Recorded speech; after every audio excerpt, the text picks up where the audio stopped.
नमस्कार मित्रों, स्वागत है फिर से एक बार आपका।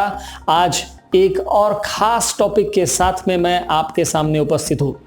ये खास टॉपिक है हमारा closing of books of accounts.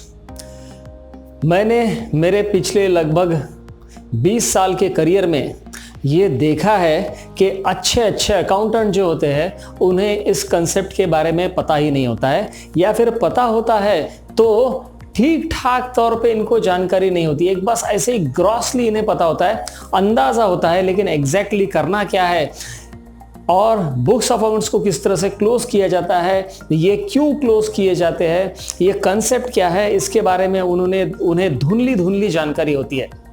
तो आज ये जो धुंध है, ये जो कंफ्यूजन है, ये हटाने का मैं काम करने वाला हूँ।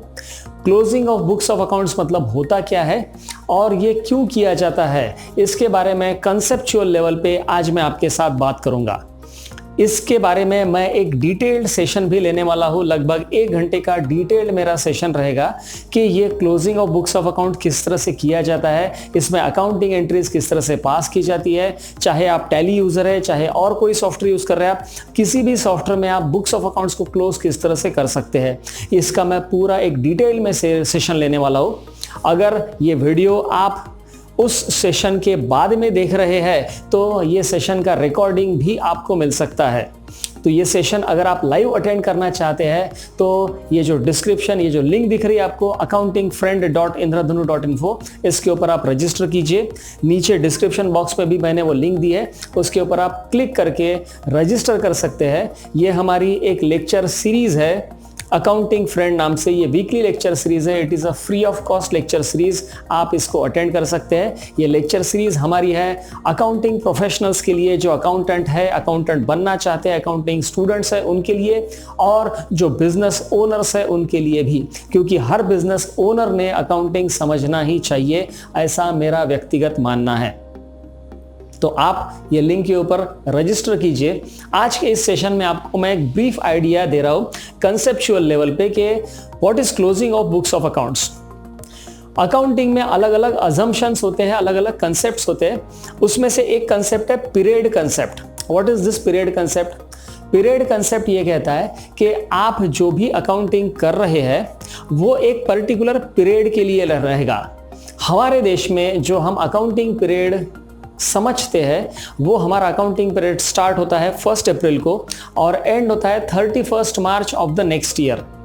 तो 1 अप्रैल से लेके 31 मार्च तक हमारा अकाउंटिंग पीरियड होता है।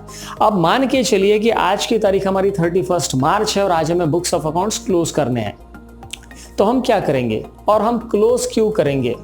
क्लोज इसलिए करेंगे क्योंकि अकाउंटिंग पीरियड कंसेप्ट में ये कहा गया है कि अकाउंटिंग आपने हमेशा एक पीरियड के लिए करना चाहिए, and on the last day of the period you must close your books of accounts and you must reopen the books of accounts on the next day immediately. तो हम बुक्स ऑफ अकाउंट्स को 31 मार्च को close करेंगे। अब close करते समय कुछ चीजें जो है, कुछ टाइप के लेजर बैलेंसेस जो है हम आगे लेके जाएंगे अगले साल में, और कुछ लेजर बैलेंसेस हम अगले साल में नहीं लेके जाएंगे। मैं एक बार रिपीट करता हूं, हमारे पास अलग अलग टाइप के लेजर बैलेंसेस होते हैं। ट्रायल बैलेंस आप देखेंगे तो हो सकता है आपके ट्रायल बैलेंस में 500 लेजर्स है, 5000 लेजर्स है, 50,000 लेजर्स है, कुछ भी हो सकता है। अब आप इसमें से सारे के सारे लेजर के बैलेंसेस अगले साल में नहीं लेके जाएंगे। कुछ सिलेक्टेड लेजर के बैलेंसेस ही अगले साल में जाएंगे और बाकी जो बैलेंसेस है जिनको आपको अगले साल में नहीं लेके जाना है उनको आप वहीं पे छोड़ देंगे।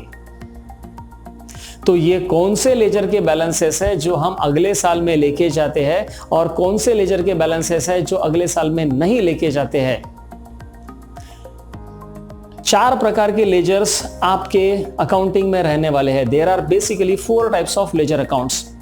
मैं बार बार कहता हूं कि ये 4 टाइप्स ऑफ लेजर्स अकाउंट जो है, these are the 4 pillars of accounting. पहला पिलर है एसेट, दूसरा लायबिलिटी, तीसरा इनकम और चौथा एक्सपेंस। इसमें कोई सीक्वेंस नहीं होता है, आप किसी को भी पहला बोल सकते हैं, किसी को भी चौथा बोल सकते हैं। लेकिन ये 4 पिलर्स होते हैं बेसिकली, इनकम, एक्सपेंस, एसेट और लायबिलिटी। तो आप याद रखिए हमेशा एसेट और लायबिलिटी ये 2 टाइप के जो लेजर्स है इन्हें हम आगे लेके जाएंगे अगले साल में। और जो इनकम और एक्सपेंस लेजर है जैसे सेल्स अकाउंट, परचेस अकाउंट, इसका जो भी आपका बैलेंस होगा, सेल्स लेजर का, परचेस लेजर का balance, rent account, interest, commission, salary, printing and stationery, travelling expenses, electricity expenses या फिर टेलीफोन एक्सपेंसेस, कन्वेयंस, ये जितने भी आपके इनकम के और एक्सपेंस के लेजर है इसे हम कहते हैं रेवेन्यू लेजर्स, मतलब ही इनकम और एक्सपेंस के लेजर्स। और इन्हें हम नेक्स्ट ईयर नहीं कैरी फॉरवर्ड करते हैं। तो इन्हें नेक्स्ट ईयर कैरी फॉरवर्ड नहीं करना मतलब ही इसको वहीं पे खत्म करना, मतलब ही बुक्स ऑफ अकाउंट्स क्लोज करना। तो आपके जितने भी इनकम लेजर है उन्हें आपको जीरो करना पड़ेगा, आपके जितने भी एक्सपेंस के लेजर है उन्हें आपको जीरो करना पड़ेगा, और दोनों का जो डिफरेंस है वो आइदर प्रॉफिट या लॉस रहेगा। Total income minus total expenses अगर ये करते हैं आप तो ये रहेगा आइदर प्रॉफिट और लॉस। दिस प्रॉफिट और loss is to be transferred to capital account. This is called as closing of books of accounts. Why we close books of accounts? Just because we should not carry forward income and expense ledgers to next year. So what we should carry forward to next year? We should carry forward to next year only assets and liabilities. ये asset और liability ये perpetual चीजें हैं, ये आगे चल के लगातार आगे जा सकती है। इसके ओपनिंग बैलेंसेस मतलब पिछले साल के क्लोजिंग बैलेंसेस अगले साल ओपनिंग बैलेंस बन जाएंगे। लेकिन रेवेन्यू लेजर्स जो है पिछले साल का सेल्स और इस साल का सेल्स, इसका आपस में कोई कनेक्शन नहीं होता है। पिछले साल का परचेस और इस साल का परचेस, इसका कोई कनेक्शन नहीं होता है। लेकिन पिछले साल का क्लोजिंग बैलेंस ऑफ कैश इस साल के ओपनिंग बैलेंस ऑफ कैश, इस साल का ओपनिंग बैलेंस ऑफ कैश बन जाएगा और हम उसी में आगे प्लस माइनस करते रहेंगे। पिछले साल अगर 31 मार्च को किसी डेटर से आपको 2 लाख रुपए लेना है तो इस साल 1 अप्रैल को, नेक्स्ट ईयर में 1 अप्रैल को वो 2 लाख रुपए हमारे लिए ओपनिंग बैलेंस बन जाएगा। वो 2 लाख रुपए में से हमारे समझो मान के चलिए 1.5 लाख रुपए रिकवर हो गए तो 50,000 रुपए बैलेंस है। फिर हम उसको 1 लाख रुपए का सेल करेंगे तो अभी पिछले साल का 2 लाख माइनस 1.5 लाख 50,000 बचे, 50,000 में 1 लाख रुपए का सेल प्लस हो जाएगा तो 1.5 लाख रुपए बचे। तो ये इस तरह से कैरी फॉरवर्ड होते रहेगा। एसेट और लायबिलिटी के बैलेंसेस हमेशा कैरी फॉरवर्ड होंगे, इनकम और एक्सपेंसेस के बैलेंसेस कभी भी कैरी फॉरवर्ड नहीं होंगे। इसको वहीं पे छोड़ देना, वहीं पे खत्म करना मतलब ही है closing of books of accounts. और इनका जो डिफरेंस होता है उसे हम कैपिटल में ट्रांसफर कर देते हैं और कैपिटल में ट्रांसफर करके वो कैरी फॉरवर्ड होता है। याद रखिए, कैरी फॉरवर्ड नहीं होता है मतलब डायरेक्टली कैरी फॉरवर्ड नहीं होता है, लेकिन इनडायरेक्टली रेवेन्यू लेजर भी कैरी फॉरवर्ड होते हैं। मतलब total income minus total expenses ये डायरेक्टली कैरी फॉरवर्ड नहीं होगी, लेकिन इनका डिफरेंस जो है ये हम कैपिटल के फॉर्मेट में अगले साल कैरी फॉरवर्ड करेंगे। सेल्स आपका अगले साल नहीं जाएगा, परचेस आपका अगले साल नहीं जाएगा, एक्सपेंसेस जो भी आपके रेंट है, इलेक्ट्रिसिटी, टेलीफोन, ये अगले साल में वैसे के वैसे कैरी फॉरवर्ड नहीं होगी। Total income minus total expenses, इसका जो डिफरेंस है यही अगले साल कैरी फॉरवर्ड होता है।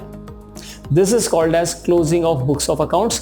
और आपको बुक्स ऑफ अकाउंट क्लोज करके ही अगले साल जाना है। मैंने ये देखा है कि बहुत सारे अकाउंटेंट जो होते हैं क्लोजिंग का काम किए बिना ही अगले साल का काम शुरू कर देते हैं और क्लोजिंग इनका पेंडिंग रहता है, वैसे ही पेंडिंग रहता है, सालों साल पेंडिंग रहता है। तो आप अगर ये गलती कर रहे होंगे तो आप ये ना करें और closing of books of accounts इसको पूरी तरह से समझ लें। मित्रों, आज का ये वीडियो अगर आपको अच्छा लगा है तो आप इसे लाइक ज़रूर कीजिए, अपने दोस्तों के साथ शेयर ज़रूर कर सकते हैं। और मैं हमेशा कहता हूँ कि ज्ञान और खुशी दोनों बांटने से बढ़ती है। मैं भी बांट रहा हूँ, आप भी बांटिए। इसी तरह से खुश रहिए, आबाद रहिए, सीखते रहिए और मेरे साथ जुड़े रहिए। Thank you.